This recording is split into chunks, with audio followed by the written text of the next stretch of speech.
My Jagdish Manotkar. Welcome on our LLB Katta YouTube channel. If you are newcomer, so please subscribe it and share to your friends. आज हम पढ़ेंगे power of the police officers to investigate under the BNSS 2023. Please off your mic, Mr. Kitkole Sahib, Gauroji. Please off your mic. Yeah, thank you. आज हम पढ़ेंगे powers of the police officer to investigate BNSS. BNSS means Bharatiya Nagarik सुरक्षा संहिता 2023। अब आपको ये मालूम है criminal CrPC का जो सीआरपीसी जो है क्रिमिनल प्रोसीजर कोड उसका फॉर्मेशन हुआ है बीएनएसएस में, बराबर है। तो इसमें फिर सेक्शन भी बदल गए, बाकी जो कंटेंट है वो सेम है, सेक्शन अलग है, बाकी कंटेंट सेम है। ओके, तो यहाँ पे कुछ चैप्टर दिए हुए हैं, 11-12 चैप्टर है, सेक्शन 173 टू 193। तो अभी वन बाय वन ये चैप्टर हम यहाँ पे पढ़ेंगे। तो चैप्टर लिखो सबसे पहले, power of the police to investigate a particular matter in a BNSS. This is the topic. कौन से पावर है पुलिस स्टेशन को जिसके तहत वो क्या करते हैं, इन्वेस्टिगेट करते हैं पर्टिकुलर मैटर, वो अभी हम यहाँ पे सीखेंगे। पावर टू सबसे पहले देखो क्या है। Investigation means to all the proceeding conducted by the police to collect the evidence after receiving the information of an offence. सबसे पहले क्या होना चाहिए, इन्वेस्टिगेशन चालू करने के पहले क्या होना चाहिए विवेक जी, बताइए आप, बताओ विवेक जी, गौरव जी बताइए। इन्वेस्टिगेशन पुलिस चालू करेंगे संबंधित प्रकरण का, जो ऑफेंस का जो प्रकरण है वो चालू करेंगे इन्वेस्टिगेशन करना, लेकिन सबसे पहले क्या होना चाहिए, एफआईआर। वेरी गुड, एफआईआर आना चाहिए सबसे पहले। एफआईआर आने के बाद पुलिस क्या करते हैं, फिर इन्वेस्टिगेशन करते हैं। आप पुलिस के ऊपर दबाव रखेंगे, आमदार हो खासदार हो, आप अगर बोलेंगे मैं आमदार हूँ मैं खासदार हूँ इन्वेस्टिगेशन करो, तो पुलिस क्या बोलेगी, सर वो पहले ही एफआईआर उसने दी नहीं है, उसने इंफॉर्मेशन दी है, तो हाउ वी इन्वेस्टिगेट इट, हम इन्वेस्टिगेट कैसे करेंगे। तो सबसे पहले क्या होना चाहिए, एफआईआर दाखिल होना चाहिए। Power to register FIR, section 173 BNSS, fast लेंगे जरा। पावर सबसे पहले लिखो, पावर टू रजिस्टर एफआईआर। सबसे पहले एफआईआर दाखिल करने का पावर है किसको, पुलिस अधिकारी को। कोई भी विषय आया उस विषय पे सबसे पहले एफआईआर दाखिल करना जरूरी है। Police must register FIR on receiving information of the cognizable offense. FIR can be oral, written or electronic. Zero FIR is allowed. सबसे पहले क्या होनी चाहिए, पुलिस स्टेशन में एफआईआर दाखिल होनी चाहिए। अगर एफआईआर रजिस्टर हो गई है तो तभी क्या करेंगे, पुलिस अधिकारी संबंधित विषय का इन्वेस्टिगेशन करेंगे on receiving information of cognizable offence. अब ये जो ऑफेंसेस है ये कॉग्निजेबल ऑफेंस है, कौन से होने चाहिए, कॉग्निजेबल, जहां पे वारंट की आवश्यकता नहीं है। फॉर एग्जाम्पल मर्डर हो गया, तो मर्डर में क्या आप वारंट की ये करेंगे क्या, नहीं, क्योंकि वो भाग जाएगा वहां से, तो उसको पकड़ो पहले without warrant. That offence is known as cognizable offence. तो कॉग्निजेबल ऑफेंस के तहत सबसे पहले एफआईआर दाखिल होनी चाहिए। और ये एफआईआर कैसी होनी चाहिए, एक तो ओरल होनी चाहिए, या एक तो कैसे होना चाहिए, रिटर्न होनी चाहिए, और इलेक्ट्रॉनिक। अब इलेक्ट्रॉनिक देखो कैसे हो गया, इलेक्ट्रॉनिक एफआईआर मालूम है आपको, मोबाइल के माध्यम से भी अपन एफआईआर दे सकते हैं। अगर पुलिस स्टेशन का जो हेल्पलाइन नंबर है, या ऑनलाइन भी हम एफआईआर दे सकते हैं, लिंक पे जाके। अलग अलग प्रकार की वेबसाइट है, अलग अलग प्रकार की हेल्पलाइन नंबर है, वहां पे हम जा सकते हैं। और सबसे पहली जो एफआईआर है वो कौन सी होती है मालूम, पुलिस स्टेशन को हम फोन करते हैं, 100 नंबर पे फोन करते हैं ना विवेक जी, 100। कोई भी प्रकरण, कोई भी अगर घटना हो गई तो 112 पे फोन करते हैं ना गौरव सर, 112 ना, हो तो कौन सा नंबर आएगा, 112 आएगा ना। पोलीस वाले म्हणतात काय झालं तर 112 वर फोन करा. हाँ, तो 112 पे अगर हमने फोन किया तो सबसे पहले हमारी एफआईआर हो गई, ऑनलाइन एफआईआर हो गई, इलेक्ट्रॉनिक एफआईआर हो गई. ठीक है, वो उसका जो टाइमिंग है, वो डेट है, सभी वो काउंट किए जाते हैं. जीरो एफ अलाउ, और यहाँ पे जीरो एफआईआर भी अलाउ है. तो सबसे पहले क्या है, पुलिस स्टेशन को अधिकार है एफआईआर लेने का. ओके, ये सबसे बड़ी पावर है. किसके लिए? To investigate the case, case investigate करने के लिए. और एफआईआर ओरल, इलेक्ट्रॉनिक और जीरो भी होनी चाहिए. दूसरा क्या है, power to conduct the preliminary inquiry. अब एफआईआर आ गई तो पुलिस स्टेशन क्या करेंगे, प्रीलिमिनरी, सॉरी, प्री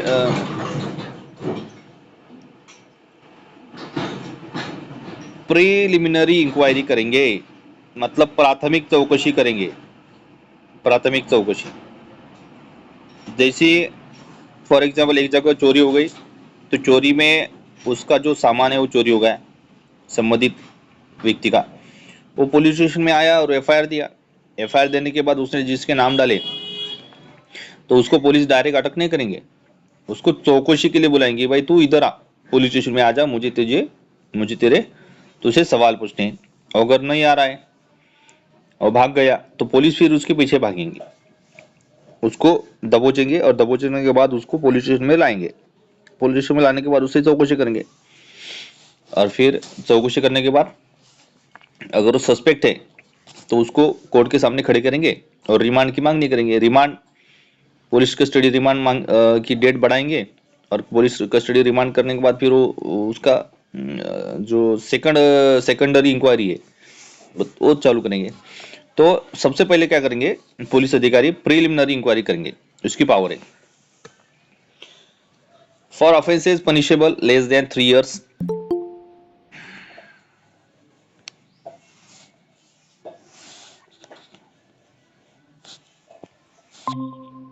आ जाओ, आप आए, बाहर आई, आप आइए, बाहर आई, डोंगरे सर. तो सेकंड क्या, हाँ सेकंड क्या है, देखो हम टॉपिक क्या पढ़ रहे हैं, मालूम मालूम है क्या है, powers of the police officer to investigate a particular matter. हा, तुमचा माईक बंद करा निळकंठ साहेब. संबंधित संबंधित विषयामध्ये पोलिसांना कोणते अधिकार आहेत, कोणते पॉवर आहेत एखादी केस इन्व्हेस्टिगेट करायसाठी.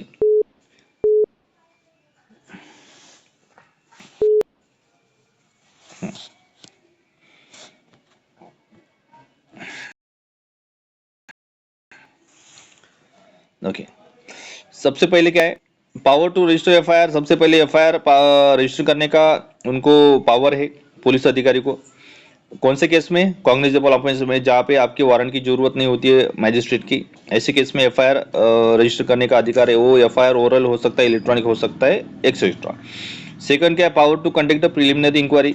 सबसे पहले वो प्राथमिक चौकशी में लाएंगे ऑफेंडर को. For offences punishable less than 3 year. ऐसे जो ऑफेंसेस हैं, ऐसे जो ऑफेंसेस है जो लेस देन 3 year पनिशेबल है, 3 साल के नीचे के जो ऑफेंसेस है जो पनिशेबल है, मतलब जिसके ऊपर आप पनिशमेंट कर सकते हैं. आप मतलब कौन? कोर्ट. जो पनिशेबल है बाय द कोर्ट, 3 साल के नीचे के जो केसेस है जो पनिशेबल है, पुलिस में do a preliminary inquiry up to 14 days before the register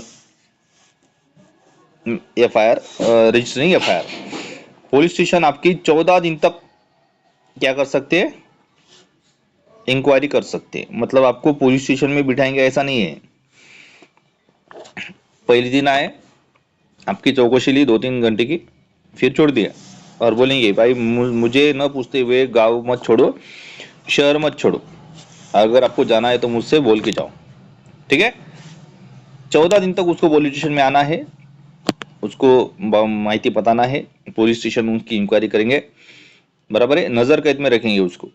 किसमें? नजर कैद में रखेंगे. पुलिस स्टेशन में आके उसको फिर दररोज सिग्नेचर करके जाना है. अगर वो सस्पेक्ट है तो उसको फिर न्यायालय में रखेंगे, उसकी रिमांड बढ़ाएंगे 10-12 दिन की. रिमांड बढ़ने के बाद पुलिस स्टेशन और चौकशी करेंगे, इन्वेस्टिगेट करेंगे, और फिर उसके ऊपर अगर प्रूफ है, या हमारे पास एविडेंस है अगेंस्ट हिम, तो उसको पुलिस स्टेशन वाले फिर कोर्ट के सामने लाएंगे और फिर उसको बोलेंगे कि भाई इसने ये जुर्म किया, तो फिर पुलिस उसको हवालात में भेजेगा। ठीक है, तो इसकी प्रोसेस है, 14 दिन तक उसकी प्राथमिक चौकसी करेंगे और उसके बाद फिर आगे की जो प्रोसेस है वो चालू होंगी। ठीक है, सेकंड क्या है, power to conduct preliminary inquiry करने का उनको पावर है, 14 दिन तक इंक्वायरी करने का पावर है इसको पुलिस स्टेशन को। Second, third, power to sorry power to proceed to the spot. Power to proceed to the spot, spot मतलब जहां पे घटना हुई। Police can visit the scenes of the offence, inspect the place and create a site plan. जहां पे घटना हुई वहां पे जाने का अधिकार पुलिस स्टेशन को है, पुलिस अधिकारी को है। Section 178 of the BNSS. Vivek ji, अभी आप कभी भी बीएनएस का टॉपिक भेजेंगे तो वहां पे बीएनएसएस लिखा करो, ताकि सब बीएनएसएस का आता है। अगर हमने नहीं लिखा तो पूरा जो है सीआरपीसी का आता है। Section 178 of the BNSS, BNSS भारतीय नागरिक सुरक्षा संहिता के सेक्शन 178 के तहत पुलिस स्टेशन को अधिकार है कि जहां पे घटना हुई वहां पे विजिट दो। Okay, police can visit the scenes of the offence, inspect the place and create a site plan. Police station को अधिकार है जहां पे जिस स्पॉट पे वो घटना हुई वहां पे विजिट दो, ओके, इंस्पेक्ट करो and create a site plan, और साइट को sorry create a site plan, और क्या करो, साइट प्लान करो। साइट प्लान मतलब योजना बनाओ कि भाई ये कैसे हुआ, क्या हुआ, कौन था इसमें, सभी इन्वेस्टिगेशन करो, उसको सील कर डालो। अगर एक डेड बॉडी हमारे घर पे मिली है, एक घर पे मिली है, तो उस घर को क्या करो, सील करो, क्रिएट अ साइट प्लान। इसके लिए फिर वो कोर्ट को आदेशित नहीं बोलेगा, कोर्ट को आदेश नहीं लेगा कि भाई मुझे आदेश करो किसके लिए, ये करने के लिए, सील करने के लिए। वो तुरंत सील कर सकता है कि उसको न्यायालय ने अधिकार दिए, कोर्ट ने अधिकार दिए कि भाई अगर जरूरत पड़ती है क्रिएट अ साइट प्लान तो आप करो। ठीक है, इंस्पेक्ट द प्लेस करो and visit the space, place जहाँ पे ऑफेंस हुआ वहाँ पे जाओ, इंस्पेक्ट करो, क्रिएट अ साइट प्लान, वहाँ पे आपको जैसे होता है किसी की साइट प्लान करो। अभी आपको एक मैं उदाहरण देता हूँ विवेक जी, लोखंडवाला कॉम्प्लेक्स मालूम है आपको? हाँ या ना, जल्दी बोलिए फटाफट। हाँ, तो लोखंडवाला कॉम्प्लेक्स में कौन छुपा था? डोलास, माया डोलास। तो वहां पे जो इंस्पेक्टर साहब थे, खान नाम के, तो उन्होंने कोर्ट का आदेश लिया क्या इसको भून डालने के लिए, शूट आउट शूट करने के लिए? नहीं, क्रिएट अ साइट प्लान, उधर ही उधर प्लान बनाया कि भाई इसको अभी उड़ाना है। समझ में आया ना? तो ये पावर है पुलिस अधिकारी को। कायदा सुव्यवस्था अगर धोखे में आती है, सबसे पहले लॉ एंड ऑर्डर अगर कोई फॉलो नहीं कर रहा और लॉ एंड ऑर्डर को अगर कोई नुकसान पहुंचा रहा है, तो पुलिस स्टेशन को उधर अधिकार है अपने सेक्शन 178 का इस्तेमाल करने का। जैसे कि अभी कोई सस्पेक्ट आरोपी खून में का अगर स्पॉट पे मिला, उसके हाथ में गन है, वो फायरिंग करने के चांसेस है, तो पुलिस सबसे पहले उसको क्या बोलेंगे कि भाई ये जो गन है नीचे डाल। उसने फायरिंग की तो पुलिस स्टेशन को भी अधिकार है फायरिंग करने का। क्रिएट अ साइट प्लान, समझ में है ना? ऐसा नहीं बोलेगा अभी मैं ऑर्डर लाऊं, पुलिस स्टेशन में जाऊं, कब आएगा, नहीं, डायरेक्ट साइट पे प्लान करने का अधिकार है उनको। ठीक है, power to collect the evidence, second क्या है chapter, power to collect the evidence. Power to collect the evidence, evidence मतलब जो कुछ भी पुरावे हैं उसको कलेक्ट करने का अधिकार है। कौन से सेक्शन में है? सेक्शन 178 टू सेक्शन 183 के तहत उसको अधिकार है पावर टू कलेक्ट मतलब इंफॉर्मेशन निकालने का। Police can seize material object, देखो मैंने क्या बोला आपको, सीज कर सकते हैं। सीज मतलब उसको सील कर सकते हैं। कोई घर है, घर के अंदर अगर एविडेंसेस है और अगर कोई आना जाना करता है तो इसके कारण एविडेंस खत्म होने के चांसेस अगर होंगे तो उसको भी सीज कर डालेंगे, सीज कर डालो इसको। रिकॉर्ड द स्टेटमेंट, कोई भी स्टेटमेंट अगर लेना है तो रिकॉर्ड पे लो. Take the photograph, fingerprint, footprint, DNA, voice sample, etc. Preserve the electronic records. Section 178 to section 183. आप कभी भी कोई मूवी देखते हैं तो मूवी में वो पुलिस अधिकारी आता है और फिर वो सील करने को बोलता है, क्योंकि उसको अधिकार है. वो बार बार न्यायपालिका को सामने सीज करने का नहीं रखेगा प्रस्ताव. सीज दैट मटेरियल ऑब्जेक्ट्स, उसको सीज करो.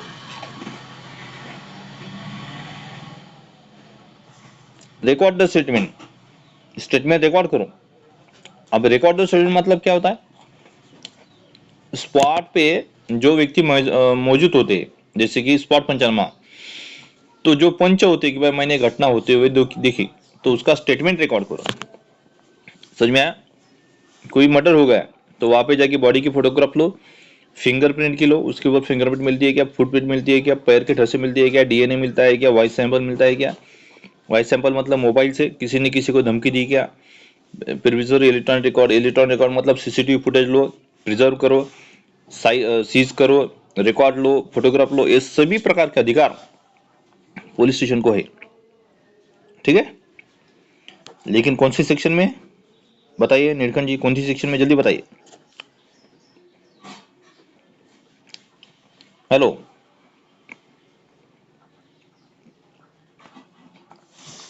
विवेक जी है क्या, बताइए. सेक्शन 178 टू सेक्शन 183 के तहत. समझ में आया? समझ में आया क्या? अब मैं आपको एक रिक्वेस्ट करना चाहता हूँ कि जब भी आप क्लास में बैठते हो तो इस पे ही ध्यान होना चाहिए, क्योंकि अगर आप 10 काम कर रहे हो तो नहीं होता वो. ठीक है, हाँ 13 चैप्टर है, फास्ट लेंगे जरा. एक क्या होगा, दूसरा, तीसरा क्या है, चौथा, पांचवा, sorry. Power to summon and examine the witness. Summon देने का अधिकार है. पावर टू समन, समन मतलब समझूत देने, एंड एग्जामाइन द विटनेस, और उसको एग्जामाइन देने का भी क्या है, अधिकार है. समन means it is one kind of warrant. It is one kind of warrant, but this is not a arrest warrant. This is a warrant of come in the police station and help in investigation. कोई suspect अगर मिलता है तो उसको फिर समन भेजते हैं कि भाई तू ये समन्स पे पुलिस स्टेशन में आ, मुझे तुझे चौकसी करनी है. फिर वो समन पे आया तो ठीक है, नहीं तो फिर उसको पुलिस ऑर्डर के थ्रू उसको अरेस्ट करते हैं. Police can integrate any person acquitted with the facts of the case. Person must answer the truthfully, expect the self-incriminating answers. तो पुलिस क्या करेंगे, इंटरोगेट करेंगे, उसको सवाल जवाब पूछेंगे. Any person acquitted with the facts of the case, facts case के fact के बारे में पूछेंगे. अगर उसने सही जरा अगर आंसर दिए तो ठीक है, नहीं तो फिर उसको थर्ड डिग्री देंगे. थर्ड डिग्री देने के बाद वो फिर वो पटापट पटापट बोलने लगता है. Police can interrogate any person acquitted with the facts of the case. Case के फैक्ट के अनुसार पुलिस उनको सवाल जवाब पूछ सकते हैं. आप कहाँ थे, घटना हो गई, आप कौन से जिले में थे, कहाँ थे, क्या कर रहे थे, सभी पूछेंगे. Person must answer the truthfully, escape self incriminating. और व्यक्ति जो है वो ट्रूथफुली आपको क्या करेंगे, सवाल जवाब पूछेंगे. मतलब ऐसा नहीं कि भाई police must answer truthfully, escape self incriminating answer. Police क्या करेंगे, आपको truthfully, police sorry person must answer truthfully, escape self incriminating answer. और फिर जो व्यक्ति है जिसको बुलाया है उसको ट्रूथफुली मतलब सही सही वहां पे बताना है. अगर आपने गलत बताया तो फिर आप फंसेंगे. आपको जो कुछ भी बताना है वो सत्य बताना है. Escape the self incriminating power answer. ठीक है, पर्सन पुलिस ने आपको पूछा तो आपको सही सही उत्तर बताना है. ये क्या, power to someone to and examine the witness.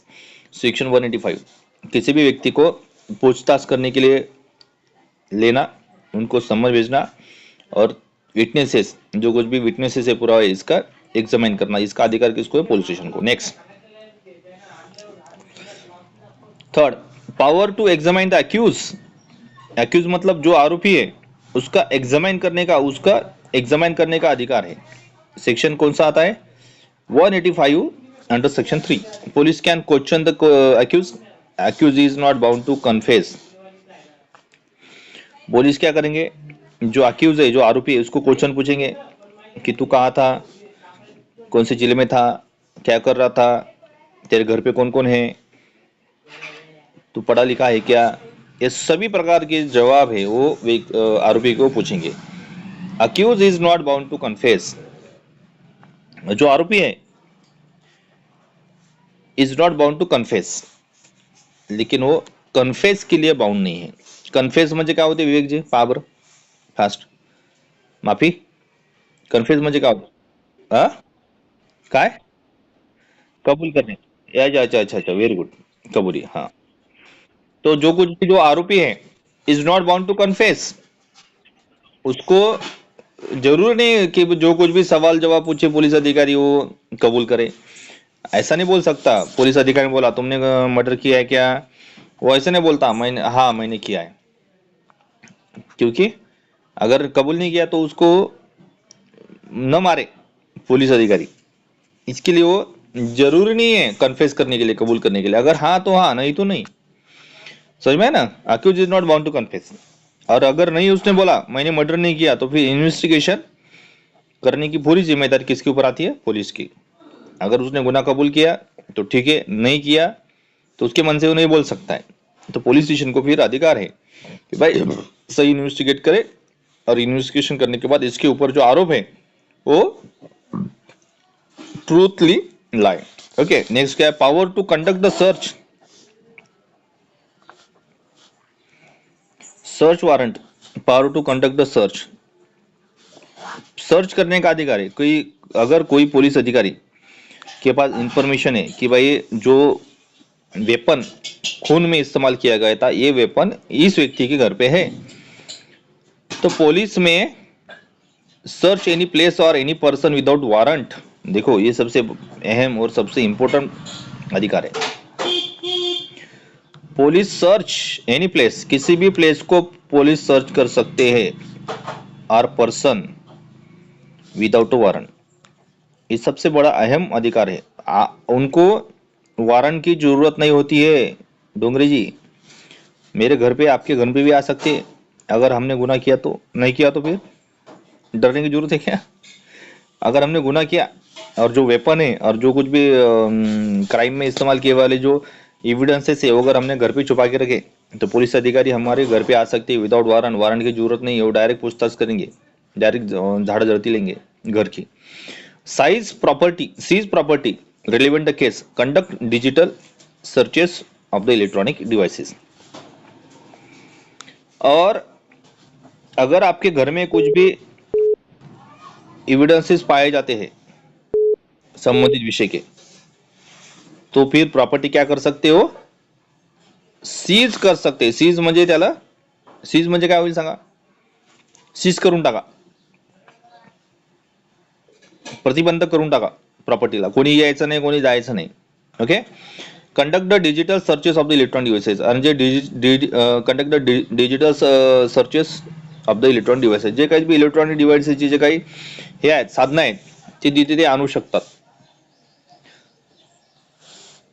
तुमचं पोलीस तुमचं सीपीआर है ना, म्हणजे तुमचं मोबाईलचं सीपीआर, तुमचं सीसीटीव्ही फुटेज, तुमच्या घराच्या आजूबाजूचे टॉवरचे लोकेशन, सर्व ते माहिती तुम्ही ते कंडक्ट करू शकतात, ते तुमची माहिती काढू शकतात। ठीक आहे, हे काय झाले त्याचे पॉवर्स, कोणाचे, पोलीस अधिकाऱ्यांची। Okay, next, power of the medical examination of accused, जर तो सस्पेक्ट आहे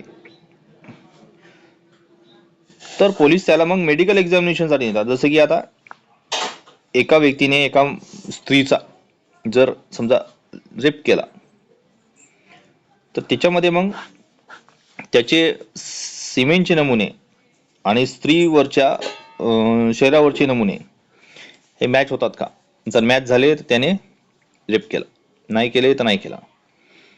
आता समजा एखाद्या व्यक्तीने एखाद्याचा खून केला चाकूने, तर चाकूवरचे हाताचे ठसे आणि त्या सस्पेक्टचे ठसे मॅच होतात का, हे याच्यासाठी काय करू शकतात, ते मेडिकल एक्झामिनेशन करू शकतात। पोलीस कॅन, हा, police can request the medical examination of the accused by the register medical practitioner includes DNA, swabs, blood, semen, hair sample. Police काय करू शकतात, रिक्वेस्ट करू शकते मेडिकल एक्झामिनेशन साठी of the accused by a register medical practitioner. एखादा register magistrate medical practitioner जर असेल, जो पोलिसांसाठी जो सरकारी अधिकारी आहे, त्याच्या समोर हे काय करू शकतात, police can request medical examination accused by the register medical practitioner. जास्त करून सरकारी दवाखान्यांनाच अधिकार आहेत अशा प्रकारचं मेडिकल एक्झामिनेशन करायचं. त्यामध्ये त्याचे DNA सुद्धा चेक करतात, त्याचा रक्ताचे नमुने, त्याचं स्वॅब, थुंकी, ब्लड, ओके, सिमेन,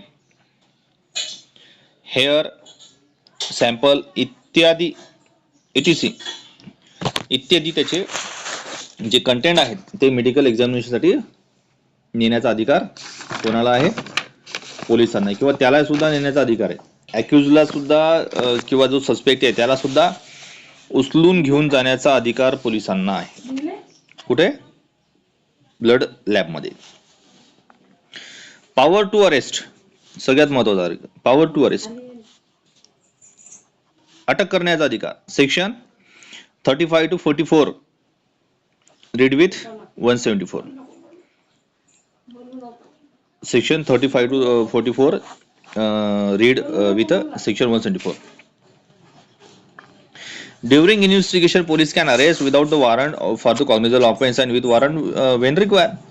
जब कभी इन्वेस्टिगेशन होता है, जब कभी तपास चालू होता है, तो police can arrest, police arrest कर सकती है, किसी को भी अरेस्ट कर सकती है, वो मुख्यमंत्री भी रहो या राज्यपाल रहो, उसको पुलिस अरेस्ट कर सकती है विदाउट वारंट. वारंट की जरूरत नहीं है. जो गुन्हे कॉग्निजेबल आहे, कॉग्निजेबल म्हणजे असे गुन्हे की ज्याला वॉरंटची गरज नाही, त्याला मराठीत काय म्हणता येईल विवेकजी? कॉग्निजेबल सांगा, पटकन सांगा. मराठीत काय म्हणता येईल कॉग्निजेबल आणि नॉन कॉग्निजेबलला? हा, व्हेरी गुड. कॉग्निजेबल म्हणजे दखलपात्र गुन्हे आणि नॉन कॉग्निजेबल म्हणजे अदखलपात्र गुन्हे. ज्या गुन्ह्यांमध्ये पोलीस स्टेशनला वॉरंटची गरज नाही ते झाले कॉग्निजेबल, दखलपात्र गुन्हे. आणि ज्या गुन्ह्यामध्ये वॉरंटची गरज आहे ते झाले दखलपात्र गुन्हे. ठीक आहे. Without warrant, for example murder, rape, kidnapping या केसेसमध्ये पोलीस अधिकारी त्याला अरेस्ट करू शकतात. तिथं काही वॉरंटची गरज नाही. आणि जिथे काही गरज आहे वॉरंटची, जसं डिफॉर्मेशन झालं, जसं की थेफ्ट झालं, तर त्या ठिकाणी मग पोलीस अधिकारी काय करतात, वॉरंट काढतात विथ वॉरंट. ओके. हे काय पोलिसांना अधिकार आहे वेन रिक्वायर्ड, जेव्हा गरज असेल तेव्हा पोलीस अधिकारी अरेस्ट करू शकतात कोणत्याही व्यक्तीला, त्यामध्ये वॉरंटची गरज नाही. Power to require expert, power to require expert assistant. एखादा एक्सपर्ट असिस्टंट जर आपल्या जवळ असेल, जसं की तुम्ही आता CID पाहता, तर CID मध्ये ते CID अधिकारी असतो, त्याच्यासमोर तो साळुंके असतो ना, तर तो काय असतो, एक्सपर्ट आहे. त्याच्यामध्ये खुनाचे नमुने तपासण्यात है ना, किंवा फिंगरप्रिंट तपासण्यात तुम्ही पाहत असाल चित्रपटामध्ये की भाई एक व्यक्ती एक्सपर्ट म्हणून त्याच्यासोबत असतोच. Police may seek help of experts, forensic teams, cyber experts etc. Mandatory forensic investigation for the offences punishable 7+ years. Police काय करतात मग, police may seek help of expert, याच्यामध्ये पोलीस स्टेशन मग एक्सपर्टची मदत घेतात, जे कोणी संबंधित विषयामध्ये एक्सपर्ट असेल, जसं की सिग्नेचर एक्सपर्ट्स, सिग्नेचरच्या याच्यात, हँडरायटिंग एक्सपर्ट्स, हँडरायटिंग एक्सपर्ट असतात, फॉरेन्सिक टीम असते, खुनाचे नमुने है ना, खुनाच्या नमुन्यासाठी forensic report, forensic team, cyber experts, जे काही सायबर एक्सपर्ट असतात, ते सर्व ज्या गोष्टी आहे त्यांचा ते वापर करतात इन्व्हेस्टिगेट करायसाठी. Mandatory forensic investigation for the offences punishable 7+ years. जे गुन्हे मॅनेडेटरी फॉरेन्सिक आहेत, जे गुन्हे mandatory forensic investigation for the offences punishable 7+ years, जे गुन्हे 7 वर्षाच्या वरचे आहेत, जे गुन्हे 7 वर्ष पनिशेबलच्या वरचे आहेत, शिक्षा 7 वर्षाच्या शिक्षेच्या वरचे जे गुन्हे आहेत, त्या सर्वांमध्ये इन्व्हेस्टिगेशन करणं आवश्यक असते. जसे की मर्डरची केस आहे, जसे की रेपची केस आहे, जसे की किडनॅपिंगची केस आहे, जसे की टेररिस्ट अटॅकची केस आहे. टेररिस्ट अटॅक हा खूप मोठा गुन्हा आहे. ओके, मग त्या 7 वर्षाच्या शिक्षेच्या वरचे जे गुन्हे आहेत त्याच्यात मग पोलीस अधिकारी काय करतात, एक्सपर्टचं हे घेतात, काय घेतात, मदत घेतात. 11 काय, power to record the statement. संबंधित विषयाचे जर हे असतील, रेकॉर्ड असतील, तर ते रेकॉर्ड स्टेटमेंट घेण्याचा सुद्धा काय अधिकार पोलिसांना आहे. Section 183 and 187. Police may record statement of the witness, statement confession before the magistrate, digital recording permitted, statements of the women by the female police officer. तर पोलीस रेकॉर्ड करू शकतात. काय रेकॉर्ड करू शकतात पोलीस, सांगा. Statement. Very good. Statement of the witnesses, जे काही पुरावे असतील त्या पुराव्यांचं, विटनेस पुरावे म्हणजे साक्षीदार, किंवा मी अशा प्रकारचा गुन्हा होताना पाहिलेला आहे, त्याला म्हणायचं आय विटनेस. ठीक आहे, त्यांचा सुद्धा अधिकार आहे, त्यांना सुद्धा पोलिसांना अधिकार आहे त्यांचं स्टेटमेंट घेण्याचा. एक माफीचा साक्षीदार असतो. माफीचा साक्षीदार म्हणजे काय, मी गुन्हा करताना पाहिलेला आहे, मी सांगू शकतो या व्यक्तीने गुन्हा केलेला आहे, परंतु मी सांगितल्यावर माझी शिक्षा तुम्ही कमी करावी, त्याला म्हणायचा माफीचा साक्षीदार.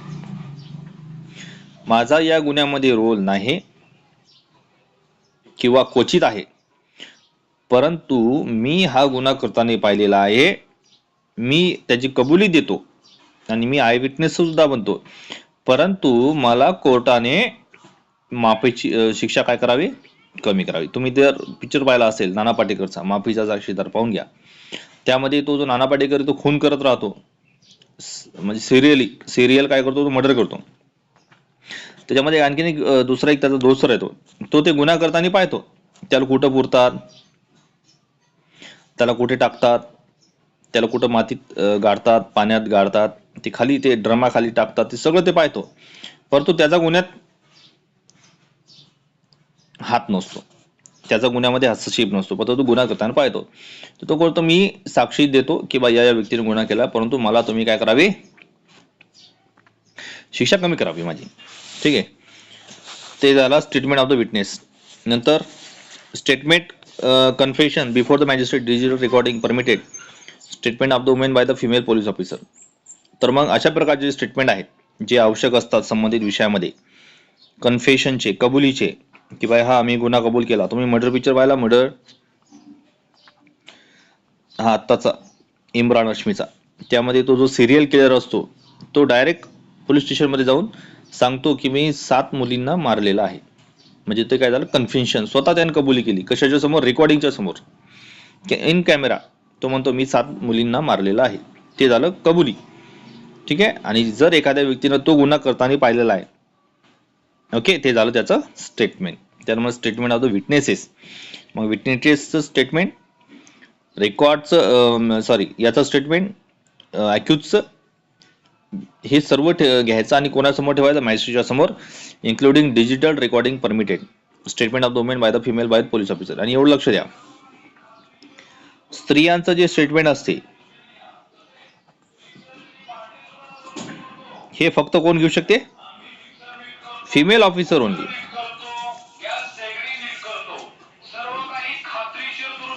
त्याला बोलू ना, याच्यासाठी गॅस शेगडी बदलली असते ना पण नळी. So statement of the women by the female police officer, जो कुछ भी स्टेटमेंट है वुमन का वो सिर्फ पुलिस ऑफिसर ही लेते, बाकी फीमेल पुलिस ऑफिसर लेते, बाकी किसी को भी अधिकार नहीं है उसका स्टेटमेंट लेने का. Okay, next 12, power to conduct the identification parade.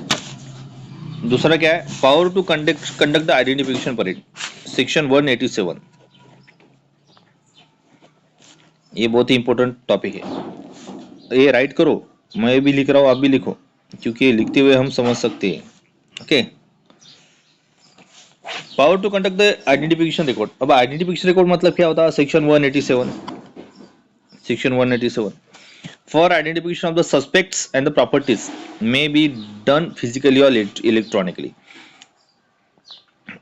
Power to conduct the identification parade for identification of the suspect and properties and may be done physically or electrically. आप पिक्चर देखते होंगे या क्राइम पेट्रोल में देखते होंगे, जब कभी भी कोई भी गुना होता है तो सभी को वो बुलाते हैं, सभी को जिस जिस जो जो व्यक्ति इस केस में आता है, रिलेटेड व्यक्ति सभी को बुलाते हैं, एक जगह बुलाते हैं और फिर for identification of suspect and property, और फिर वहाँ पे वो पूछताछ करते हैं कि भाई तू कहाँ रहता है, क्या रहता है, कहाँ पिता, सभी को रिलेटेड सभी व्यक्ति को एक जगह जमा करेंगे और उनकी आइडेंटिफिकेशन लेंगे। तो एक दूसरे को पहचानता क्या, ये उसको पहचानता क्या, है ना। जैसे जैसे कि राम, श्याम, करण, सीमा, सभी संबंधित व्यक्ति को बुलाएंगे और सीमा का और करण का रिलेशन है क्या, करण का और राहुल का है क्या, राम का और श्याम का है क्या, सभी प्रकार की जो चीजें है वो आप वो डिस्कस करेंगे। मे बी डन फिजिकली और इलेक्ट्रिकली। एक तो फिजिकली भी ले सकते हैं, मतलब सबको बुला के, और इलेक्ट्रॉनिकली मोबाइल से भी वो चेक कर सकते, फोन लगा के, ठीक है। Power to submit the investigation report, और इस तरह से फिर पुलिस अधिकारियों को पावर है क्या करने का, तो submit the information investigation report, जो कुछ भी इन्वेस्टिगेशन करते हैं तो इन्वेस्टिगेशन रिकॉर्ड करने का अधिकार किसको, फिर पुलिस स्टेशन को। Section 193, police must prepare final report chargesheet when evidence is sufficient, closure report when the evidence is insufficient, supplementary report additional evidence found later. अब यहाँ पे 3 प्रकार की रिपोर्ट है। कितने प्रकार की रिपोर्ट इकट्ठा करती है? 3। पहला है चार्जशीट, उसको बोलेंगे फाइनल रिपोर्ट कि भाई संबंधित विषय का गुना ऐसे ऐसे हुआ, इस प्रकार के सभी प्रकार के जो गुनेगार है इसमें नमूद किए गए हैं, जहां कभी एविडेंस अगर सफिशिएंट है, एविडेंस अगर सफिशिएंट, जो कुछ भी पुरावे वो सफिशिएंट है तो चार्जशीट बनेंगे। व्हेन एविडेंस इज इनसफिशिएंट, जब कभी जो एविडेंस है ये अगर इनसफिशिएंट है, मतलब पूरे से नहीं है, गुना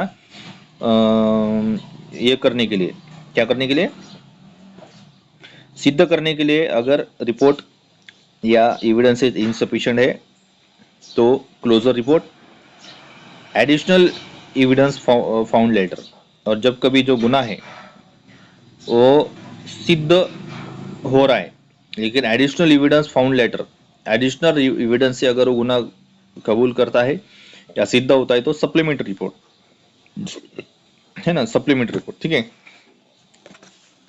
short note, police officer under the BNSS have wide power to investigate, including register FIR, conducting preliminary inquiry, arresting accused, collecting the physical and electronic evidence, examine witnesses, making searches and seizures, ordering medical tests, seeking expert assistance, holding identification parade, and filing final investigation reports. These powers are provided under section 173 to 193 BNSS.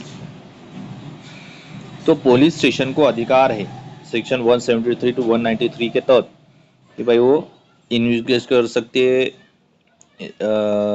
Including register FIR होने के बाद वो investigation कर सकते, प्राथमिक माहिती पूछ सकते, अरेस्ट कर सकते, फिजिकल इलेक्ट्रॉनिक एविडेंस कलेक्ट कर सकते, विटनेसेस कलेक्ट कर सकते, सर्च कर सकते, कोई भी घर सीज कर सकते हैं, मेडिकल टेस्ट कर सकते हैं, एक्सपर्ट असिस्टेंट का उसमें सहयोग ले सकते, आइडेंटिफिकेशन परेड ले सकते हैं, फाइनल इन्वेस्टिगेशन रिपोर्ट कर सकते हैं, सभी प्रकार की जो चीजें हैं